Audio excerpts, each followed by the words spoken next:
Nós queremos convidá-los a que peguem as suas Bíblias e abram as suas Bíblias no capítulo 14 do Evangelho de Jesus Cristo, segundo escreveu o evangelista Mateus. Mateus, capítulo 14, a partir do versículo 22. Acompanhe a leitura aí na sua Bíblia ou escute com atenção a leitura que nós vamos fazer agora. Amém, irmão Valmir, irmão Vandenberg, Deus abençoe. Leitura bíblica, portanto, no capítulo 14 do Evangelho de Jesus, segundo escreveu Mateus, a partir do versículo 22, que diz assim: Logo a seguir, compeliu Jesus os discípulos a embarcar e passar adiante dele para o outro lado, enquanto ele despedia as multidões. Despedidas as multidões, subiu ao monte a fim de orar sozinho. Em caindo a tarde, lá estava ele só.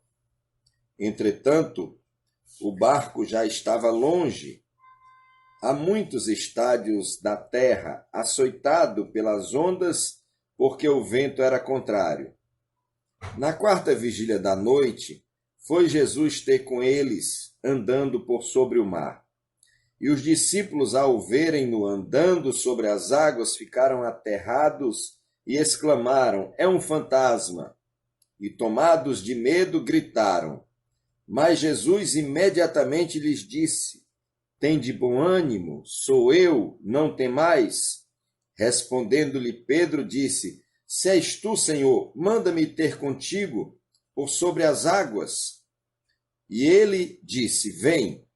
E Pedro, descendo do barco, andou por sobre as águas e foi ter com Jesus. Reparando, porém, na força do vento, teve medo e, começando a submergir, gritou: Salva-me, Senhor! E prontamente Jesus, estendendo a mão, tomou e lhe disse: Homem de pequena fé, por que duvidaste? Subindo ambos para o barco, cessou o vento. E os que estavam no barco o adoraram, dizendo: Verdadeiramente és Filho de Deus. Louvado seja o nome do Senhor. Meus amados, eu louvo a Deus por esta palavra, que é lâmpada para os nossos pés e luz para os nossos caminhos. Eu estou servindo ao Senhor desde o dia 4 de agosto de 1984. E eu, naturalmente, já ouvi muitas mensagens nesse texto, mas cada vez que a gente lê a palavra de Deus, de fato a gente percebe que ela é nova a cada manhã, que a palavra de Deus se renova, e sempre que nós a lemos, nós conseguimos ver novas nuances, nós conseguimos encontrar uma nova inspiração, uma nova forma de enxergar o agir de Deus, as maravilhas de Deus reveladas na sua palavra. Glória a Deus. Louvamos a Deus porque nós temos o privilégio de ter a santa palavra de Deus. E louvamos a Deus pelo privilégio de nós termos traduções diversas. E as traduções, elas, na realidade, elas nos ajudam a compreendermos melhor a palavra de Deus. E eu estava fazendo essa mensagem, que nós queremos denominá-la de Salva-me, Senhor. E estava fazendo essa mensagem e me lembrei de uma expressão que está sendo muito utilizada nos últimos dias.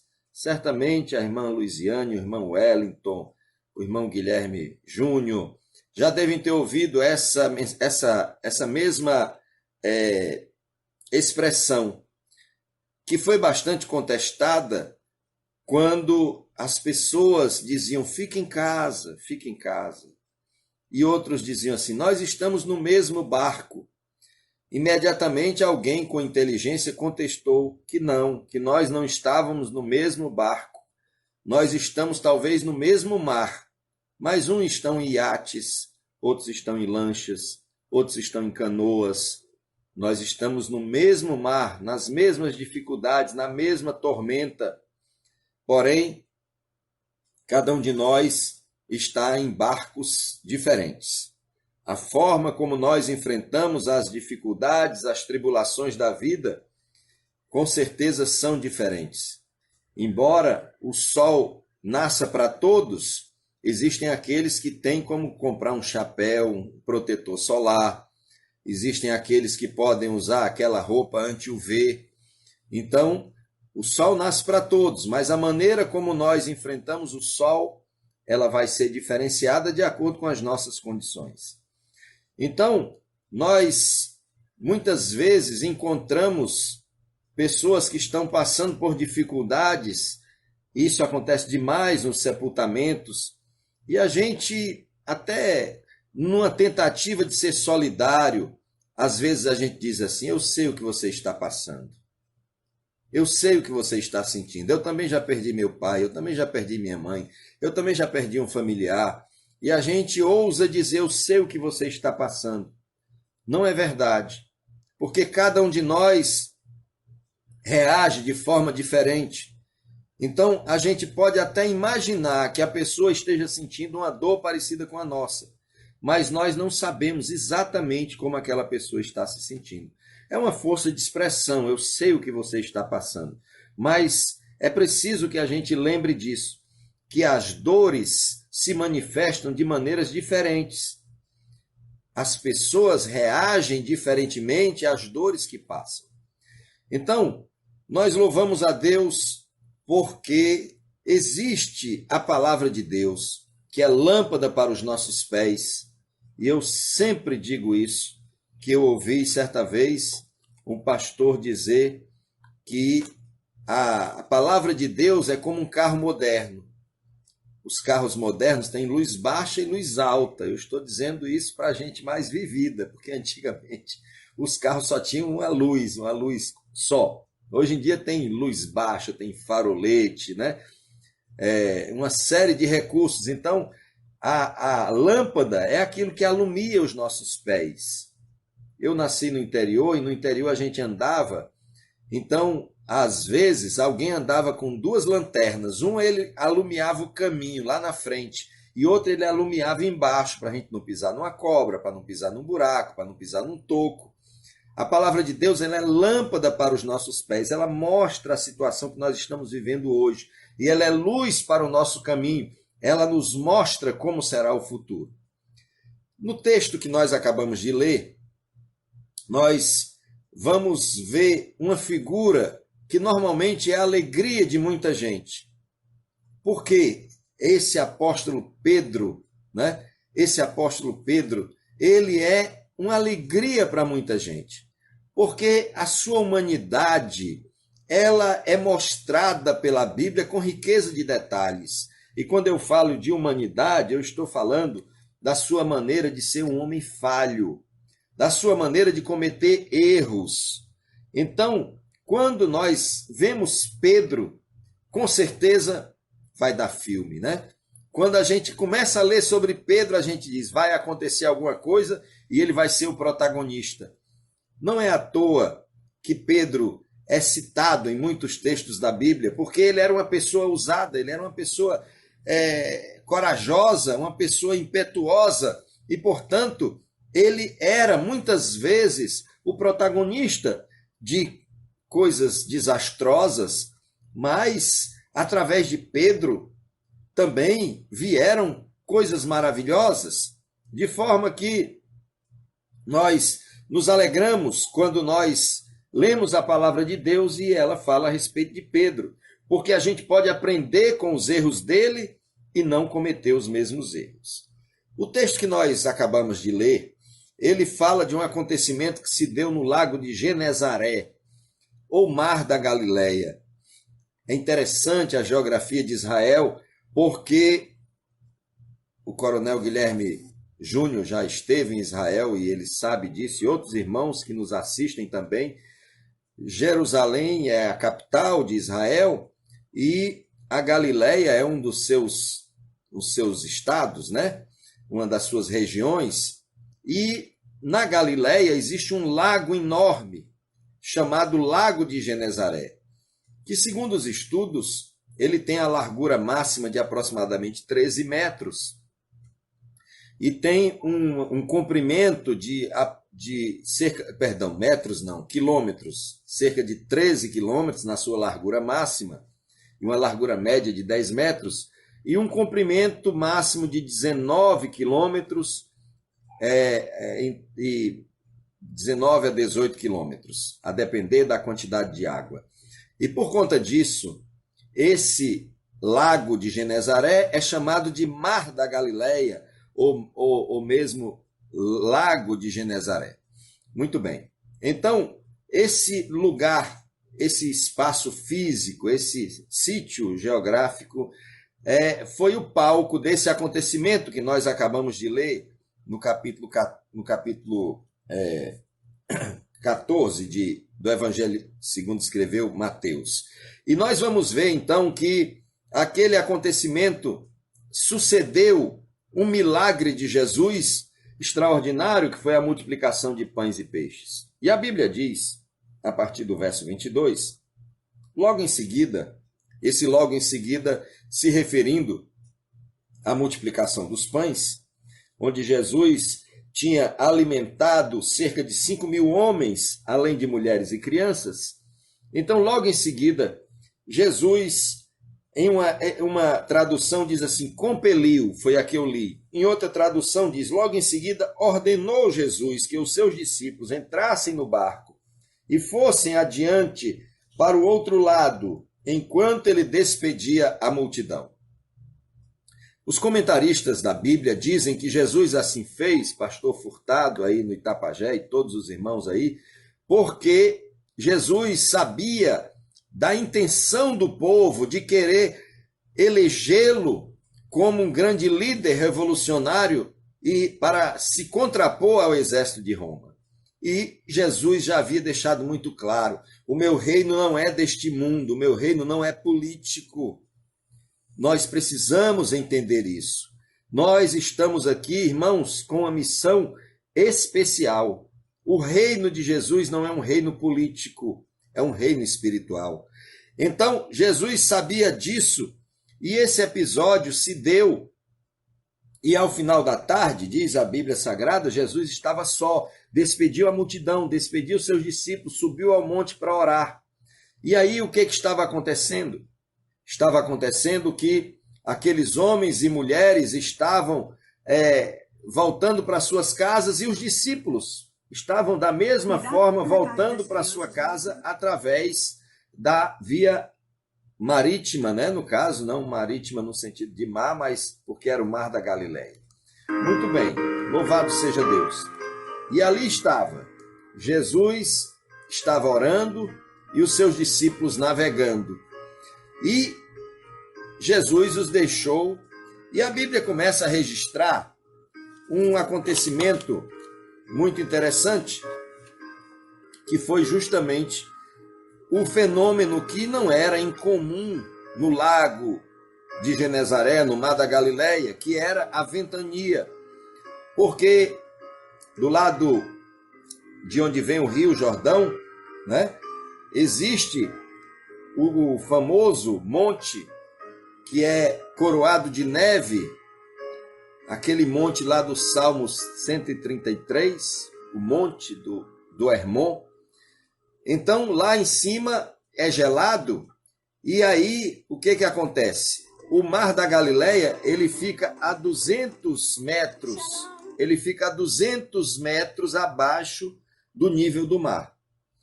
E lá de cima do Monte Hermon sopra um vento frio, e esse vento mexe com as águas. E por conta disso, as águas do Lago de Genezaré, o Mar da Galileia, ficam águas revoltas. E então a Bíblia Sagrada registra que o barco estava no meio do mar, atingido pelas ondas, porque o vento era contrário.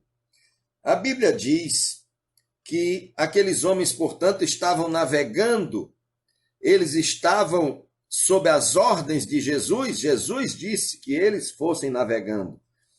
Mas é preciso que a gente veja que, diante daquela situação tormentosa, o barco era atingido pelas ondas porque o vento era contrário. Então, aqueles homens estavam enfrentando uma tormenta, uma situação. É preciso sempre que a gente se lembre que Deus tem planos e que os planos de Deus são perfeitos.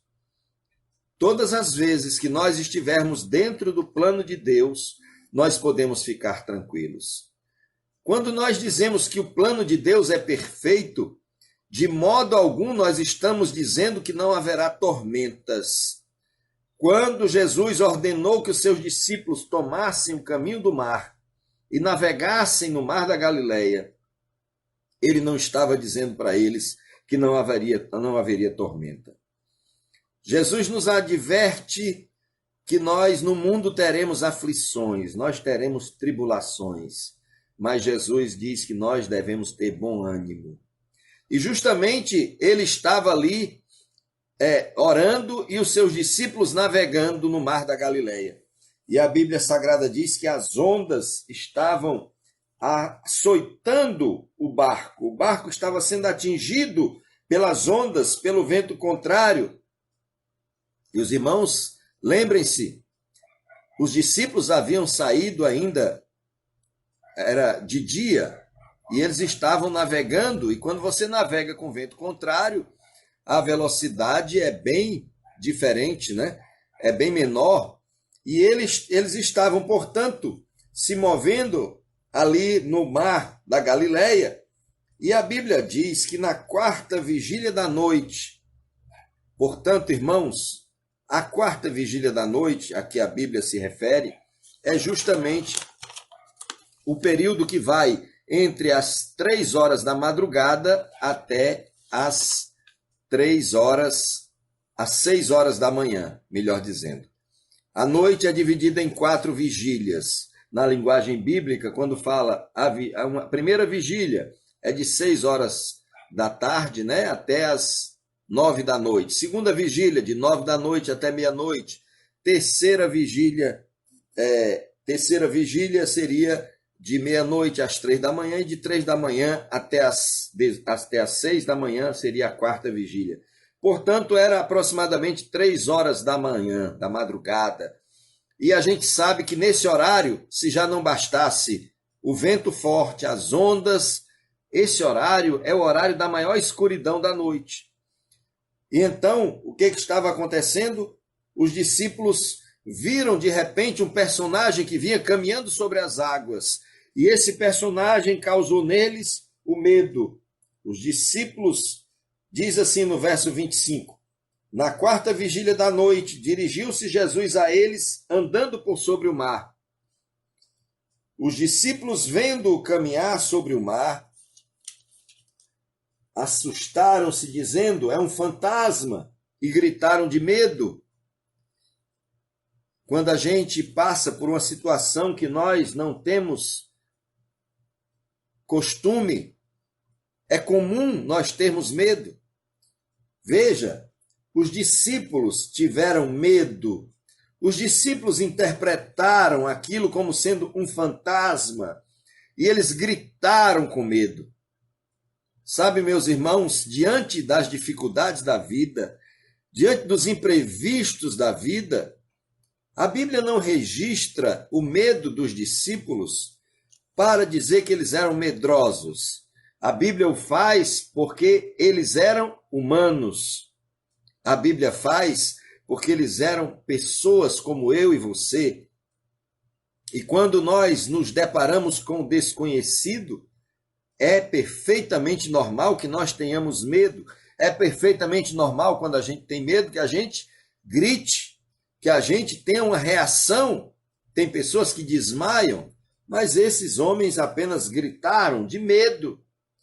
E a Bíblia Sagrada diz que Jesus, imediatamente, é muito interessante o contexto bíblico. Veja bem, aqueles homens estavam lidando com situações que para eles não eram novidade. Que situações eram essas? O vento do mar, as ondas do mar da Galileia, a escuridão da noite.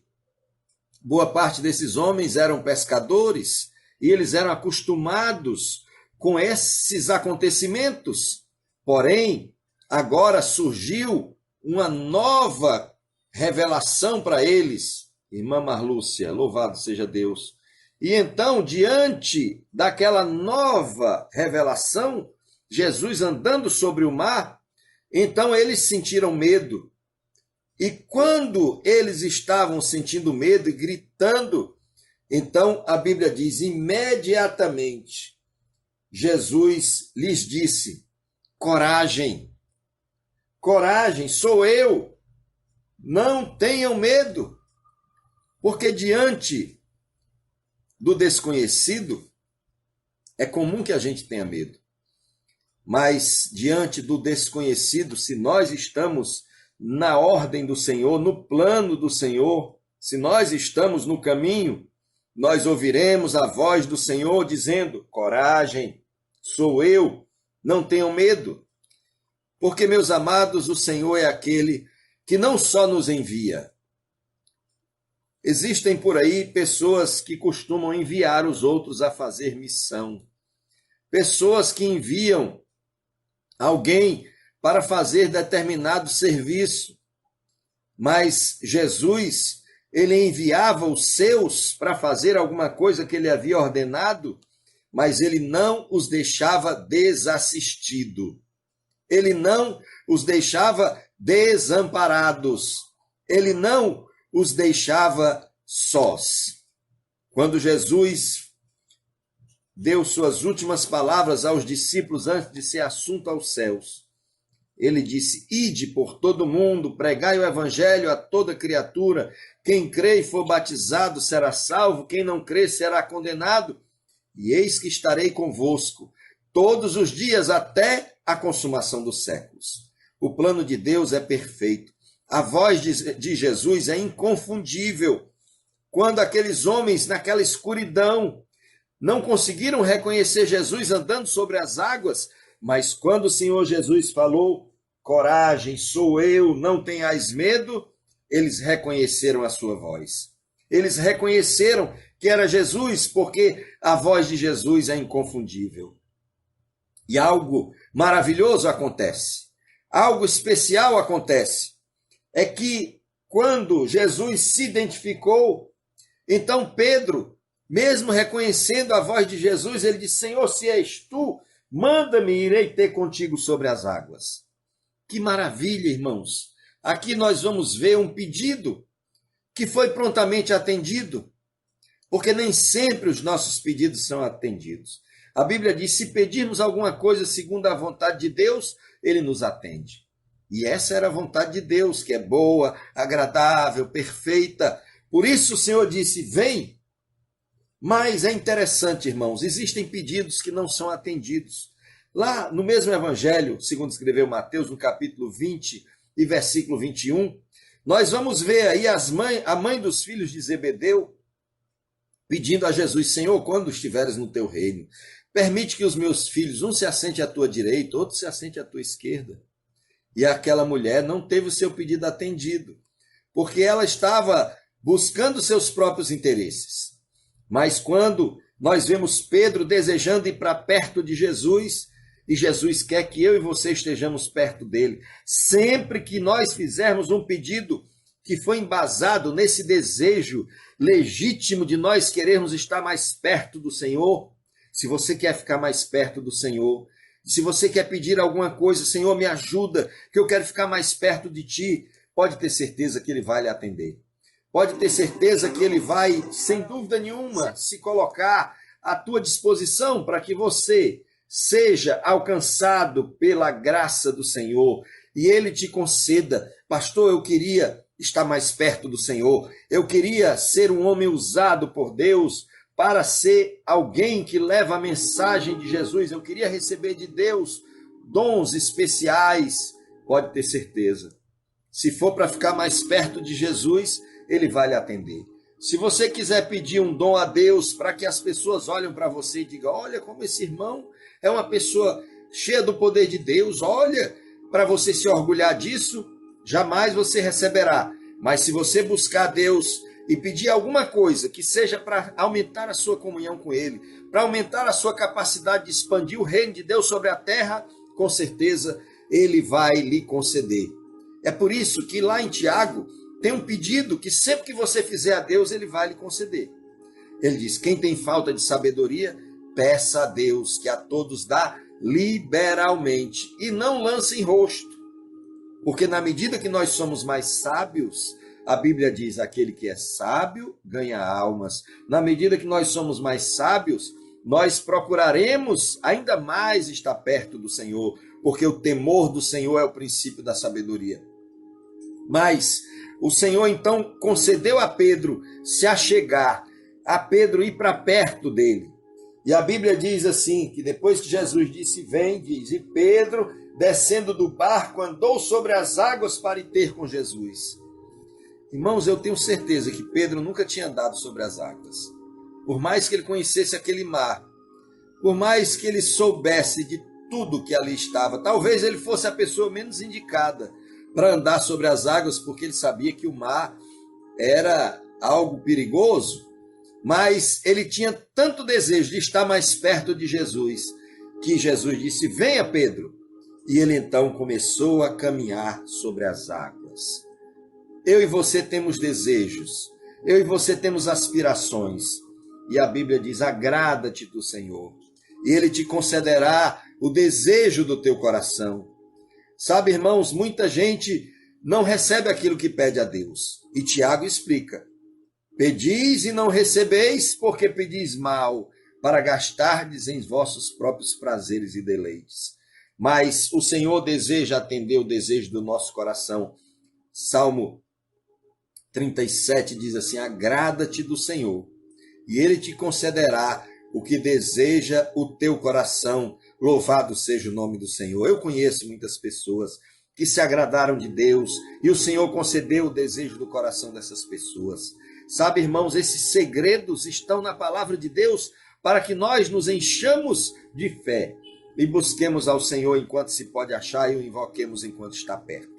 Pedro então desce daquele barco e a Bíblia diz, e Pedro descendo do barco andou sobre as águas para ir ter com Jesus. Sem dúvida, meus amados irmãos, quando Pedro foi ter com Jesus, Pedro começou a andar, louvado seja o nome do Senhor.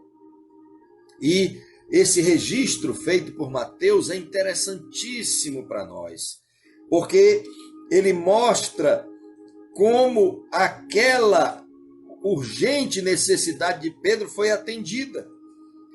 Mas é preciso que a gente observe que quando nós estamos caminhando para estarmos mais perto de Deus, é preciso que nós nos unamos ao Senhor sem distração alguma.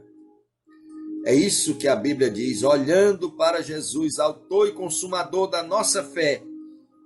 Então Deus deu a Pedro essa oportunidade.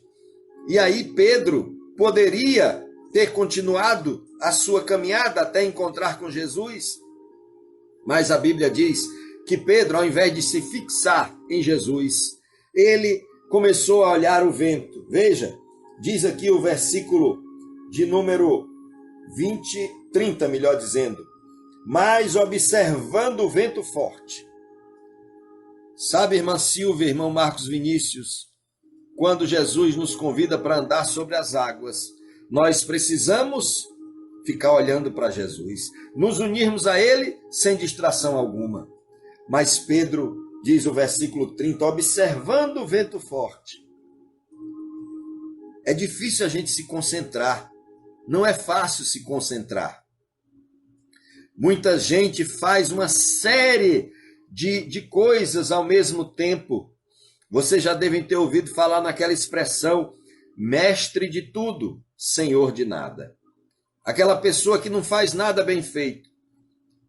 Eu, certa vez, estava numa tarefa e eu estava tentando realizar muitas coisas ao mesmo tempo. E uma pessoa de forma bem educada perguntou se eu já tinha ouvido falar na parábola do pato. E eu, não, nunca ouvi falar. E ele estava querendo me ensinar, isso foi no encontro de casais, e ele estava querendo me ensinar que eu precisava distribuir as tarefas com outras pessoas. Que por mais boa vontade que eu tivesse de fazer o que estava ali diante de mim, era interessante distribuir tarefas. E aí ele contou a história do pato. Disse que estava o pato, o peixe, o coelho e um passarinho conversando na beira de um lago. E eles conversando começaram a dizer um para o outro: o que vocês fariam? O que vocês fariam se aparecesse aqui um predador, né? Uma onça, um lobo? Então o peixe disse: eu já estou aqui na água eu sou invencível, vocês sabem que ninguém de vocês nada melhor do que eu. O passarinho disse: eu estou aqui sentado, mas se ele aparecer, eu começo a voar, vou para a árvore mais alta e ele não vai conseguir me pegar. E o coelho disse: ah, muito bem, mas eu já estou aqui no chão e na rapidez vocês sabem que não tem quem me pegue, eu sou um corredor exímio. E o pato disse assim: ah, pois eu sou melhor do que vocês, porque eu tenho asas, eu posso voar. Ah, eu tenho pés, eu posso correr. E eu também sei nadar. E o que aconteceu? Aquilo que diz Jó, aquilo que eu mais receava me aconteceu. Apareceu a onça, apareceu o predador. E de repente o passarinho voou e foi para longe. O peixinho começou a nadar também. A lebre saiu numa carreira desabalada e o pato tentou correr, mas ele corre mal demais, né, o pato? E aí ele disse: não, agora eu vou voar. Ele também voa muito mal. Ele disse: agora eu vou nadar. E quando ele foi tentar nadar, ele também nada muito pouco. E ele não é bom em nenhuma dessas coisas. E aconteceu que ele foi vitimado, o predador o pegou. Então nós precisamos entender, eu, você, cada um de nós, que nós precisamos nos concentrar naquilo que nós fazemos. E se nós fazemos alguma coisa para Deus, a Bíblia diz que é maldito aquele que faz a obra de Deus relaxadamente, de qualquer jeito, de qualquer maneira. Vocês já ouviram aquela pessoa que chega na igreja e diz: pastor, eu queria cantar. E a gente, tá certo, vamos ouvir a irmã, o irmão. E de repente a gente vê aquela pessoa cantando e ele pega lá o microfone e diz: irmãos, eu não ensaiei. Irmãos, eu não sei cantar, mas é para Jesus. Só, irmãos, que essa pessoa parece que nunca leu a Bíblia. A Bíblia diz que nós devemos oferecer para Deus sacrifício de louvor. Sacrifício de louvor é algo que a gente faz com esforço, é algo que a gente faz bem feito. Lá nos Salmos tem um versículo que diz: tocai bem. Não é para tocar de qualquer jeito, não é para cantar de qualquer jeito, é para fazer o melhor para Deus. É para fazer para Deus e se unir a Deus sem distração alguma. É isso que Deus espera de nós. Então Pedro começou a caminhar sobre as águas, mas ele se distraiu. Ele começou a observar o vento. Aquele vento que para ele era tão conhecido. E a Bíblia Sagrada diz que quando ele começou a observar o vento, ele teve medo. Observe, irmãos, que Pedro, durante todo esse acontecimento, quando ele estava dentro do barco, o vento estava soprando, as ondas estavam espumejando e o barco balançando, mas ele não teve medo, porque ele já era acostumado.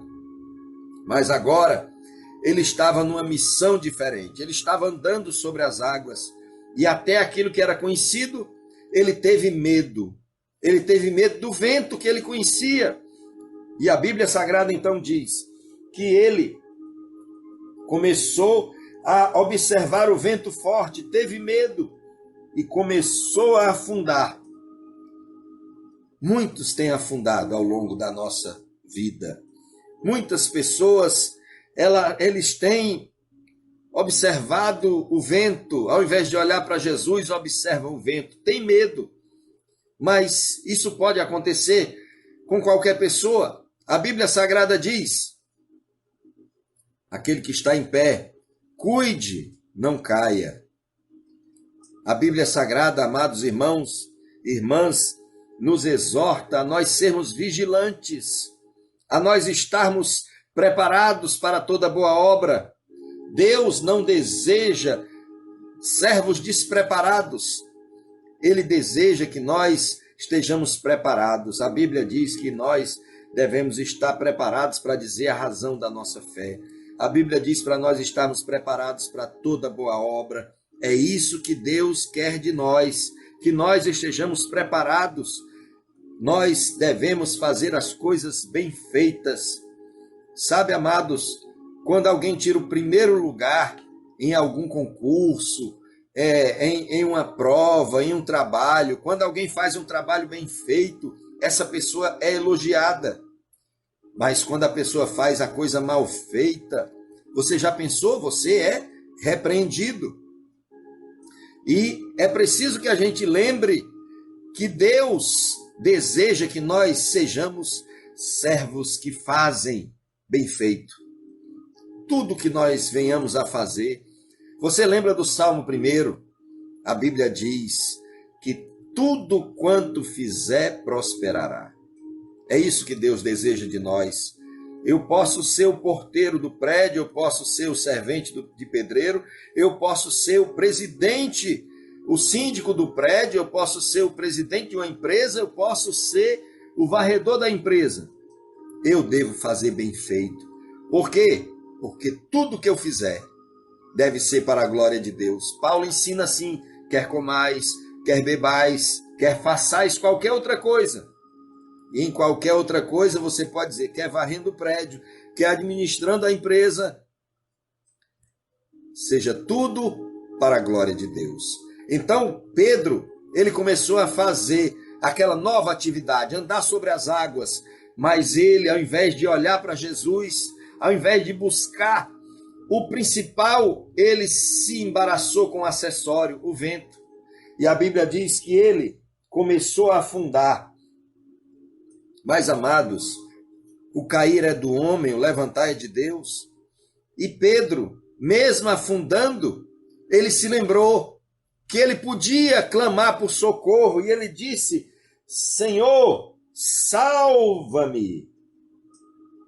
Quantas pessoas estão em momentos de dificuldade e não são humildes o suficiente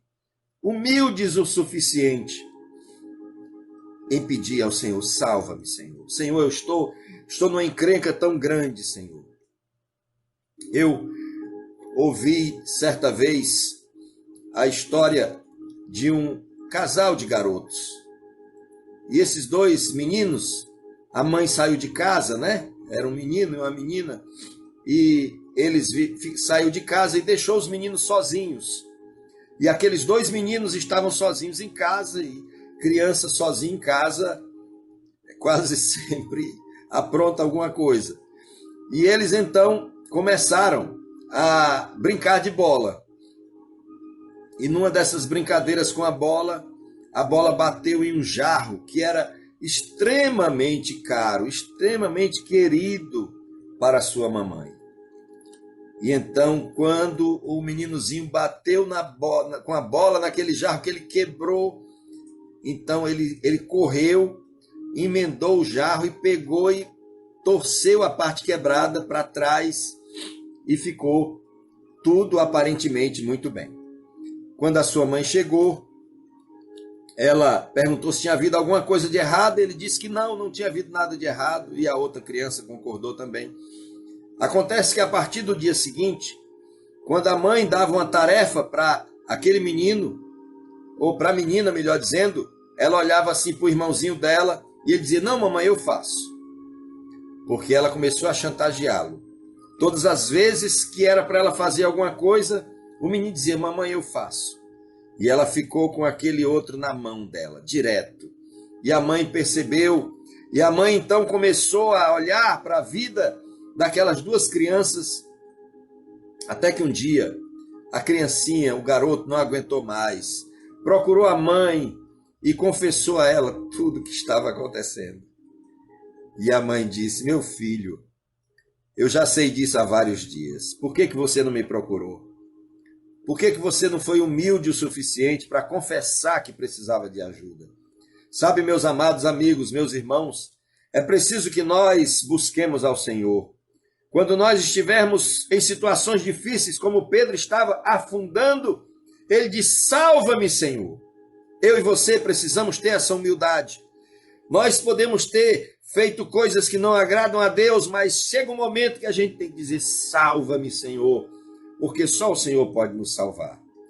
Naquele momento, a Bíblia Sagrada diz, no versículo 31, imediatamente, Jesus estendeu a mão, tomou e lhe disse: homem de pequena fé, por que duvidaste? Veja que o que Pedro estava fazendo era uma coisa que não era correta. Ele duvidou do Senhor, é por isso que ele caiu. Mas ele teve a humildade de, no processo da queda, ele se humilhou. Louvado seja o nome do Senhor. Certa vez eu vi um pastor pregando e ele disse, como diz aquele versículo, levanta, sacode a poeira e dá a volta por cima, né? Aí depois ele deu uma risada, não é um versículo, é uma música que tem aí que diz, levanta, sacode a poeira e dá a volta por cima. Mas é isso que nós devemos fazer. Nós devemos, diante dos problemas, das quedas, sabermos que o Senhor, Ele nos socorre. O Senhor é aquele que não muda. O Senhor é o mesmo Deus ontem, hoje e eternamente, assim como Ele acudiu Pedro. E Ele acudiu imediatamente, porque Pedro não suportaria. Ele, com certeza, iria se afogar naquele mar revolto. E aí Jesus imediatamente vai em socorro dele. Por isso que o salmista diz, amo o Senhor, porque Ele me tem feito muito bem. Louvado seja Deus. Então, meus queridos e amados irmãos, nós louvamos ao Senhor por sua santa palavra. Louvamos a Deus, porque sabemos que o Senhor é fiel. A Bíblia diz, quando entraram no barco, o vento cessou, porque Jesus pegou Pedro pela mão e levou Pedro até a segurança. Levou Pedro até dentro do barco. E sabe o que chamou a atenção de todos? É que todos viram que ele era verdadeiramente o Filho de Deus. Ele era verdadeiramente o Filho de Deus. Deus, amados, Ele é o mesmo ontem, hoje e eternamente. O Senhor continua com a sua mão estendida. A Bíblia Sagrada diz que o braço do Senhor não está encolhido, ou seja, ele está estendido. A Bíblia diz que o ouvido do Senhor não está agravado, não está tampado, ele está aberto ao nosso clamor. E o salmista diz que amo o Senhor porque Ele tem me feito muito bem, porque Ele me socorreu quando eu clamei por socorro. Ele continua disposto a te salvar. Ele continua disposto a não deixar que você se afunde no pecado, na devassidão, na desobediência, no distanciamento de Deus. Ele continua de braços estendidos, querendo a sua salvação. Eu peço a você que nesta hora em que nós vamos orar, você também ore ao Senhor. E se for preciso, diga, salva-me, Senhor. Se você sentir necessidade, diga, salva-me, Senhor. Senhor, enche o meu coração da tua graça, Senhor. Em nome de Jesus.